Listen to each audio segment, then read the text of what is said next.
Hello and welcome back to Planescape Torment Enhanced Edition with me, Barden, the Nameless One, Dakon, and Anna. But unfortunately we don't have any Mort at the moment. And that guy just came and attacked us.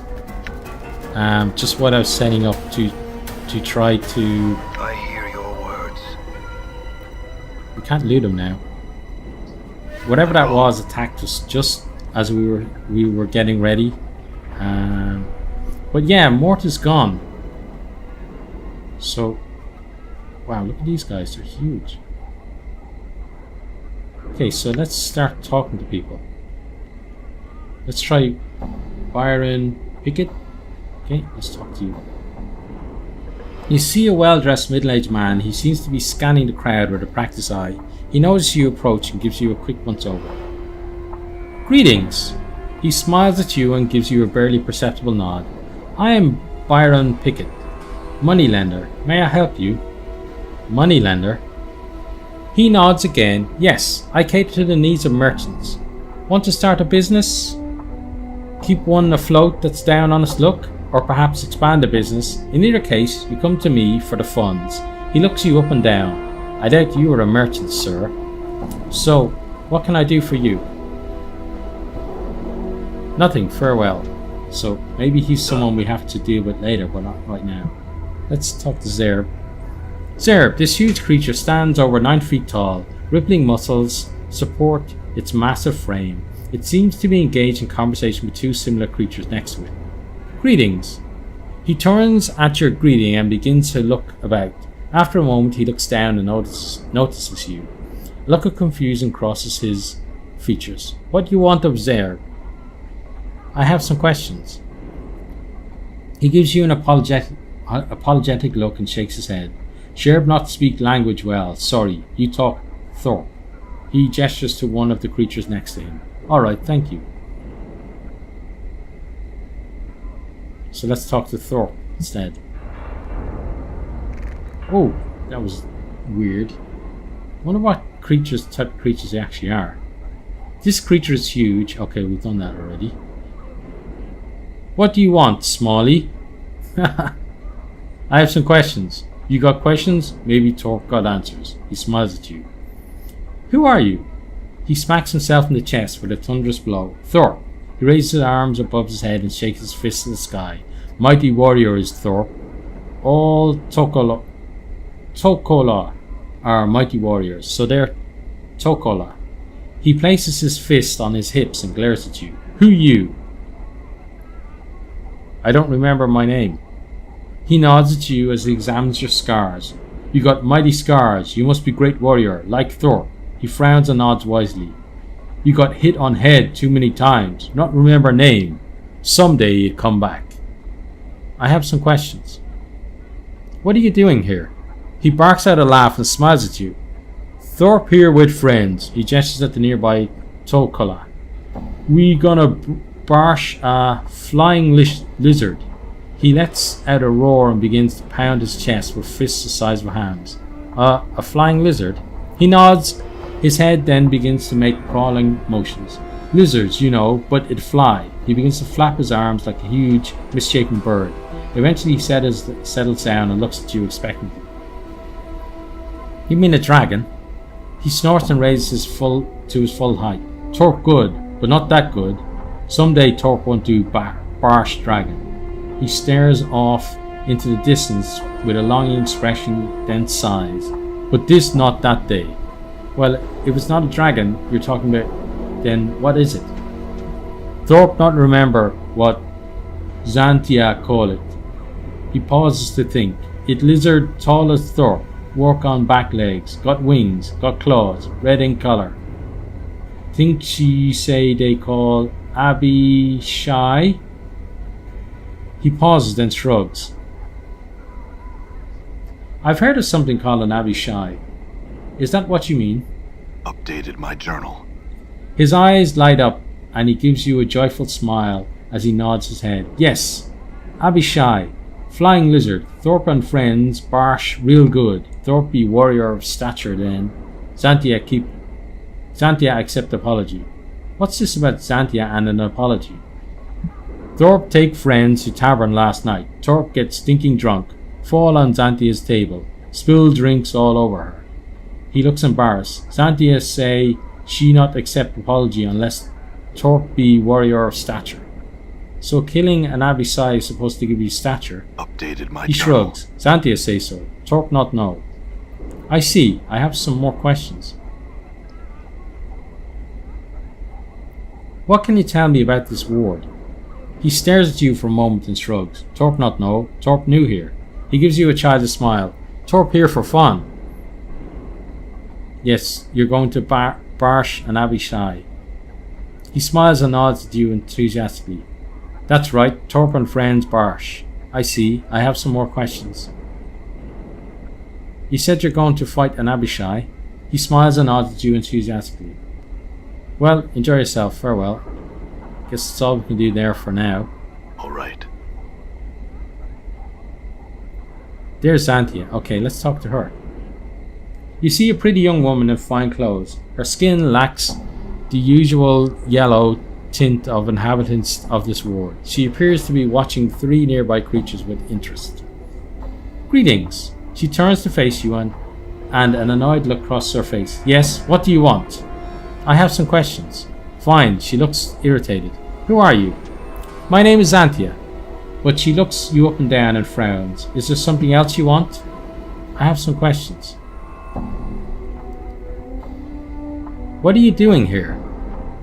There's going to be a fight and I want to see it. She smiles wickedly. It should be interesting. A fight? Yes. See the 3 Tokala over there? She points to 3 hulking creatures with rippling muscles. They're going to try to kill an Abishai. She snorts. The stupid oafs. I've heard of something called an Abishai. What exactly is it? It's a lower plains creature. A Batezu, I think. She frowns in thought. In any case, Abishai have nasty dispositions, sharp claws, and can cast spells. Very formidable. The Tokala look like they can take care of themselves. Normally I would say yes. Tokala are very powerful warriors. She smiles slyly and leans in to whisper to you. However, I know something they know. They don't. What might that be? Abishai can only be hurt by magic. She snickers. The Tokala will be slaughtered. I have no doubt of it. She straightens up and watches the Tokala eagerly. How do you know they can only be hurt by magic? She gives you an annoyed look. My husband is very high up in the harmonium. The harmonium guards are trained to deal with creatures such as Abishai. She looks away. That's how I know. My husband told me. Why don't you warn the Tokala? Why should I do that? She smiles. I'm the one who suggested the fight. Why? My husband tries to better his social standing with underlings by drinking with them in local taverns. Last evening he forced me to just such an occasion. Those 3 oafs were there, boasting of their prowess as warriors. It was obvious they were in a drunken stupor. When they decided to leave, one of them tripped and fell into the table I was sitting at. She pauses. Go on. She frowns angrily. Most of the drinks at the table spilled into my lap and ruined a very expensive evening gown. So while the cretin was trying to apologize, I whispered to him that I only accepted an apology of a warrior of stature. If he were truly such a warrior, he'd be able to defeat an Abishai in hand-to-hand combat. You're going to get them killed because they ruined a dress? Updated my journal. You obviously do not understand the intricacies behind this situation. She looks at you like you were an idiot child. I was embarrassed and humiliated in front of my husband and his underlings. She looks angry. I see. I have some questions. What can you tell me about this ward? Nothing. She looks about with distaste. Were it not for the fight, I wouldn't be caught dead here. I must be going now. Farewell. So I don't like her, so I'm going to warn Thorpe. You see Thorpe, the Tokala. He gives you a friendly laugh as you approach. The smally back. What do you want of Thorpe? I have some questions. Okay. Here we are here. I've talked to Xantia. She said you're going to fight an Abishai. He smiles and nods. That right, Thorpe and friend Barsh. Let's warn him because, as I said, I don't like her. I've learned that Abishai can only be hurt by magic weapons. Updated my journal. Because you were worried. Look, need magic. How you know?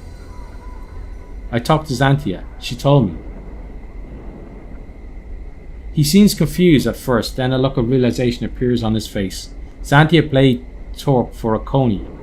She lied. Try get Torp and friends dead. I'm afraid so, Torp.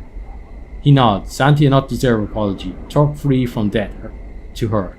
Yes, you are free of your debt. Torp, thank you. You saved life. You saved life of friends. He turns to the other Tokla and speaks to them hurriedly. After a moment, all three bow to you, and each hands you a pouch of coins. Thank you. He smiles. You good friend, you deserve.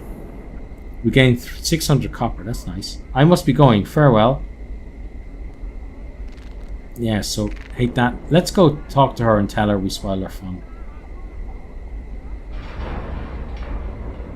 You see, Santa, she gives you a look filled with hatred. You warned the brutes, didn't you? Yes, I did. Yes, I did what I felt was right. She nods her head slowly. I will not forget this insult. Good day to you. She turns and leaves. Okay, so she could be trouble for us in the future. I'm going. Now, let's explore a bit more. He's an officer. Okay.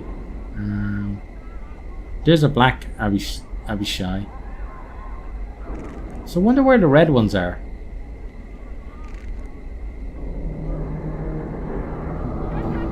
Oh, here's another one of these things.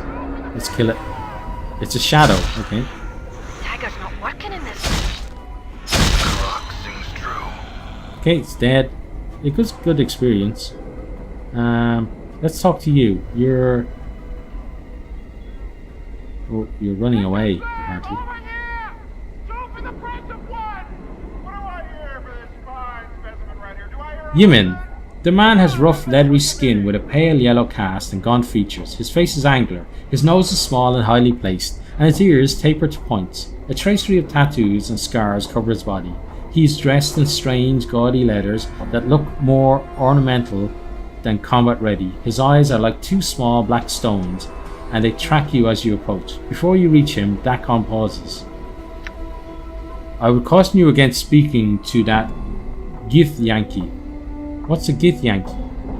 Updated my Gith journal. Yankee and Githzeri were once of common stock. We were slaves and food for the Illithids, mind flayers, who devoured our lives in order to succor their own. One of our ancestors, the warrior queen Gith, led us to victory against the Illithids, and we escaped. We have waged unending war on the mind flayers ever since. However, there was disagreement over the future of our people. Upon the blasted plains, our leader, Zerthimon, made the pronouncement of two skies, and steel was bared. One race became two. It is a rift that cannot be crossed peacefully. Okay, well, let's not go then. Well, we let it go then. Let's go. But I going. might want to talk to him in the future. But, we'll take it. We'll take Dakon's advice for the moment. So who's in here? I'll take him. Got Trist, so she's like a slaver. Okay, let's talk to her. Female slave, male slave, male slave. You see a young woman who's trying to get your attention. She's wearing shoddy clothes, but her demeanor is one of elegance, unlike that of the people who surround her. Upon closer inspection, you notice that her skin is clean and smooth, lacking the yellow tint of inhabitants of this world. She notices your approach and smiles at you. Greetings. I thank the powers that you notice me. I am in need of the service of a mercenary. She pauses and examines you more carefully. If appearances are any indication, you would seem to be such an individual. Appearances can be deceptive. A look of concern crosses her face. Yes, Cutter, forgive me. I did not mean to offend you. I am in a situation of, well, desperation. I have exhausted all resources available to me in order to remedy my situation. But what exactly is it that you want of me? She nods to you. The heart of the matter is that I am to be sold into slavery for a crime I did not commit. I am in need of a champion. Someone who will help me prove my innocence and free me from this fate. She pauses and looks at you expectantly. Tell me exactly what's going on. She thinks for a moment. This is long in the telling, Cutter. Please bear with me. Go on. She sighs as she begins her tale. My husband died recently and left me his business. I'm not business oriented, so I decided to sell. Not long afterwards, I was contacted by a lender saying a loan on the business had not been paid. She pauses to gather her thoughts. Oh, this might be Byron that we're going to deal with. Go on. I examined all the documents my husband kept and found that there had indeed been a loan taken, but it had just recently been paid in full. I explained this to the lender, and a few days later, he asked for a copy of the document. It is nowhere to be found. She looked concerned and paused to think. Go on. Well, when I could not prove that the loan was paid, the lender took me before the court. My monies were taken and applied to the balance owed. Since it did not pay off the loan, I am to be sold on the block to try and recover the remaining amount due. She gives you a forlorn look. I don't understand. Why sell you into slavery? She shrugs. It serves many purposes. First, it keeps the prisons relatively clear of all but the vilest criminals. Second, the sale of the convicted is used to pay for any damages, costs, or fees involved in the case. Finally, the convicted still serves a sentence for which they are eventually released, supposedly as a better citizen. This is all fascinating, but I don't see how I can help you. I need someone to find the missing document, the one that proves the loan was paid. Or if you could purchase my contract, I could pay you back. She gives you a pleading look. I can't spend the next 5 years of my life in this ward, Cutter. It will kill me. Surely you've noticed the illness shared by all those who live here. Yes, the yellow skin and coughing. She nods her head. Yes, Cutter. Please, can you find it in your heart to help me? She looks at you nervously. Please.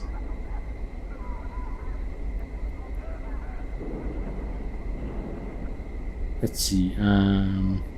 Yes, I'll help you. I have some questions though. Updated my journal. She nods her head eagerly. Ask anything, Cutter. What's the lender's name? I know his name well, Cutter. After I have been through, I will not likely forget it. She gets a faraway look and then shudders for a moment. Byron Pickett is his name. She pauses for a moment, and his associate may be someone named Lenny. Who is Lenny? She thinks for a moment. There was a small, feral-looking man who came to court a few times. He would sit behind Pickett and whisper to him occasionally. She pauses and looks lost in thought. Go on. She frowns. I remember him because he always seemed to be uncomfortable in his clothes. He would pick at them as if they were new, as if he were not used to wearing them. She pauses again. On one such occasion, Pickett told him to sit still and stop fidgeting. He called him Lenny. Where can I find Lenny? She thinks for a moment and then shrugs. I'm not sure, actually. My husband told me that some ruffians could be found southeast of the market, near the siege tower, I believe. Where can I find Byron? Well, I know that, but I'll ask her anyway. She thinks for a moment. I think he can be found in and around the open-air market. Forgive me, but I am not certain.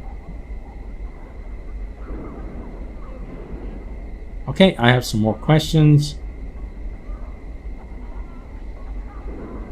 Do you think the loan document could have been stolen? She shrugs. I don't know. Why would anyone steal that? Yet leave other valuables be. It makes little sense to me. Well, maybe the lender stole the document so that you'd pay for the loan twice. She looks at you in shock. That is terrible. Is a terrible thought. She hesitates and then begins to tap her chin with her finger as she thinks. But also a most ingenious one, Cutter. This Byron Pickett does strike me as a knight of the post. A what? She gives you a quizzical look. A T for the cheek, Cutter. Such are called knights of the post. Or of the cross trade. I have some more questions. Have you explained any of this to these courts you spoke of? She nods her head. Oh yes, Cutter. I've explained my situation to many. You are the first to be willing to help me. She smiles warmly at you. I have some more questions. Could you have misplaced the loan document? She shakes her head. No, Cutter. I am a very meticulous person. I kept the document in a lockbox in my husband's study. It never left the room. I have some more questions. Who do I talk to about your contract? That would be Darren, the auctioneer. He's usually over there, on the block. She points to the front of the platform. I must be going now. Farewell. Okay, so that's a new quest for us. Give me the redhead. So that must be Darren. Yeah, that's Darren there. Let's talk to him. I don't want to buy her contract. I just want to talk to him. You see a boisterous auctioneer. He's very animated and does a lot of shouting, yelling and stomping. He seems to have a tendency towards melodrama and makes a lot of strange facial expressions as he waves his arms. Greetings! He glances at you and motions to the crowd that he's taking a break. Well, 1,000 greetings do I bestow on you, sir. He does a double take when he notices your scars. You know, I take one look at you with my discerning eye and I see a man in the market for some healing charms. Do you have any charms? He gives you a shocked look and gestures grandly at himself.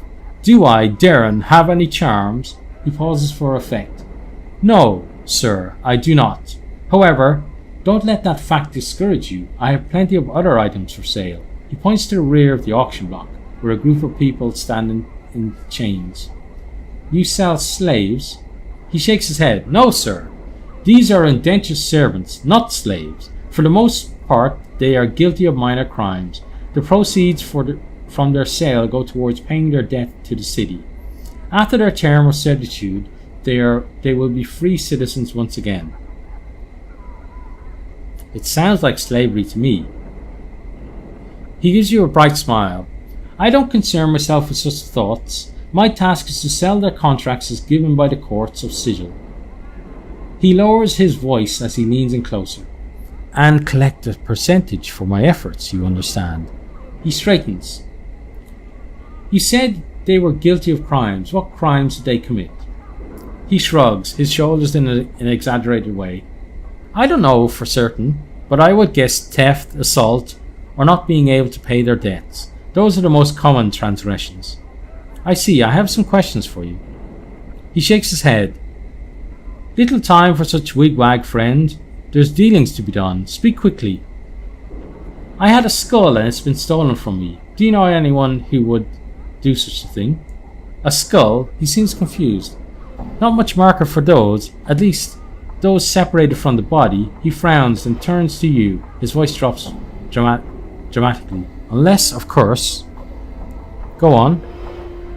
Well, a matter of missing skulls can be a right serious business. A right dangerous business. You see, if one is looking to trade skulls, it can only be for a select few people in Sigil. He pauses. It's almost a sure bet, friend, that one of those is certain to be... He glances to the right and left, then back to you in a conspiratorial whisper. Lothar, the Master of Bones himself. Tell me about this Lothar. He gives you a look of mock concern. It would be a dangerous thing I'd be saying if I told you, friend. I have no wish to put you in jeopardy. I happen to like danger. Imperil me. He lets out a boisterous laugh. Very well, friend. Lothar is the master, the lord of the famous Bones of the Night, the library where the dead themselves act as his repositories of arcane lore. All the dead of Sigil and the plains whisper secrets to him within his salon of skulls. Where can I find this place? Try south and east of the market section of the ward. You might come across a wrecked building. You might find a ladder of bones that leads down, and it could be that that ladder will lead you to the salon of skulls. Thank you. I have some other questions. He smiles. Nay, friend, I have no more answers for you. I have spoken more than I should, and of matters I should not. I must return to the needs of my customers. He turns away from you. I see. Farewell. Okay, and I think that's a good stopping off point. We've got a lead on where Mort might be, and we're going to follow that up next time. But from myself, the Nameless One, Dakon, and Anna, and unfortunately not Mort, it's goodbye, and we really do hope to see all of you next time. Thanks for watching this video. I hope you enjoyed it. If you did, maybe you'll hit the subscribe button there on the right and check out some other videos here on the left.